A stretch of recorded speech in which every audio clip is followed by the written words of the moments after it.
Assalamualaikum dan salam Sarawakku sayang. Sarawak hari ini melaporkan 3 lagi kes baharu positif COVID-19 yang melibatkan sebuah keluarga di Bintulu hasil saringan dan pengesanan kontak kepada kes ke-557.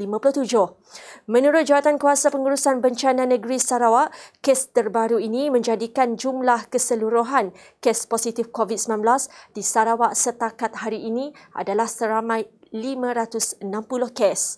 Dalam pada itu, seramai 9 orang masih menerima rawatan di hospital di dalam wad isolasi dan jumlah kematian kekal seramai 17 orang. Berdasarkan laporan Angkatan Pertahanan Awam Malaysia, seramai 73 orang di bawah pengawasanan PUS telah mendaftar masuk di hotel untuk menjalani kuarantin, menjadikan jumlah keseluruhan PUS di 14 buah hotel adalah seramai 695 orang. Kementerian Kebajikan, Kesejahteraan Komuniti Wanita, Keluarga dan Pembangunan Kanak-kanak telah menyediakan prosedur operasi standard SOP yang ketat bagi pembukaan semula tadika pada 1 Julai ini. Menurut Menterinya Datuk Seri Fatimah Abdullah, SOP tersebut telah dikemukakan kepada Jawatankuasa Pengurusan Bencana Negeri Sarawak pada 15 Jun lepas dan telah mendapat kelulusan daripada JPBNS. Perkara tersebut juga selaras dengan keputusan yang telah dikeluarkan oleh Kerajaan Persekutuan.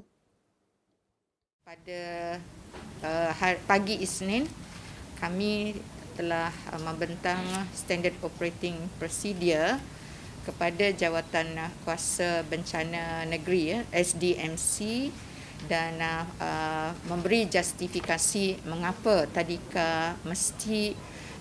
tadika perlu dibuka. Dan daripada situ kita mendapat persetujuan daripada SDMC dan juga Jabatan Kesihatan Negeri Dr. Chin and the team. Selepas mendengar pembentangan SOP, mereka memberi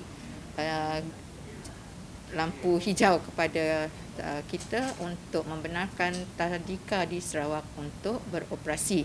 Coincidentally sama tarikhnya, itu kebenaran diberi kepada tadika untuk beroperasi mulai 1 Julai. Jadi samalah. Ya, sama, alhamdulillah. Katanya lagi SOP tersebut disediakan sebagai panduan kepada pengusaha, kaki tangan, tadika dan ibu bapa bagi memastikan keselamatan kanak-kanak semasa berada di tadika. Jelas Fatimah, SOP tersebut telah dibahagi mengikut peranan masing-masing seperti peranan pengusaha, ibu bapa dan juga guru-guru. Sebelum tadika dibuka, para ibu bapa juga akan diberi taklimat terlebih dahulu.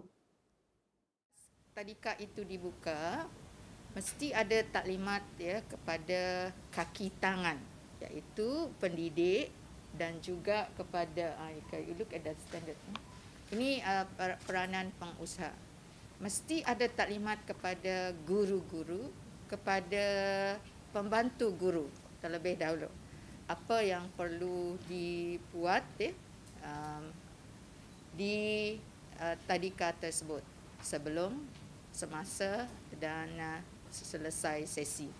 So peranan pengusaha, yang penting tempat itu perlu didisinfeksi.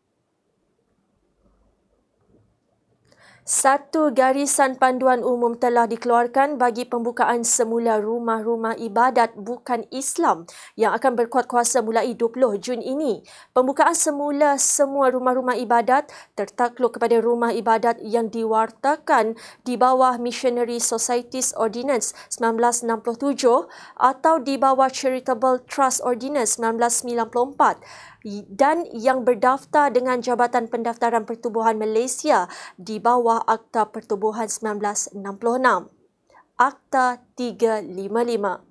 Antara intipati garis panduan yang telah dikeluarkan merangkumi syarat pematuhan dan pengawalan ketat jumlah penganut dalam satu-satu upacara ibadat mengikut saiz rumah ibadat masing-masing dengan tidak melebihi 100 orang. Kanak-kanak yang berumur 12 tahun ke bawah tidak dibenarkan untuk menghadiri upacara ibadat dan bagi warga Mas yang mempunyai penyakit kronik dinasihati berjaga-jaga sepenuhnya sekiranya masih ingin hadir. Selain daripada itu, pengimbasan kod QR atau mengisi buku kehadiran atau menggunakan aplikasi MySejahtera COVID Trace adalah wajib untuk dipatuhi. Dalam pada itu, pembukaan semula rumah ibadat perlu dibuat melalui ibu pejabat rumah-rumah ibadat masing-masing. Itu sahaja paparan terjam ini. Jangan lupa teruskan bersama TV Sarawak. Saya Nurul Ismail. Salam hormat dan jumpa lagi.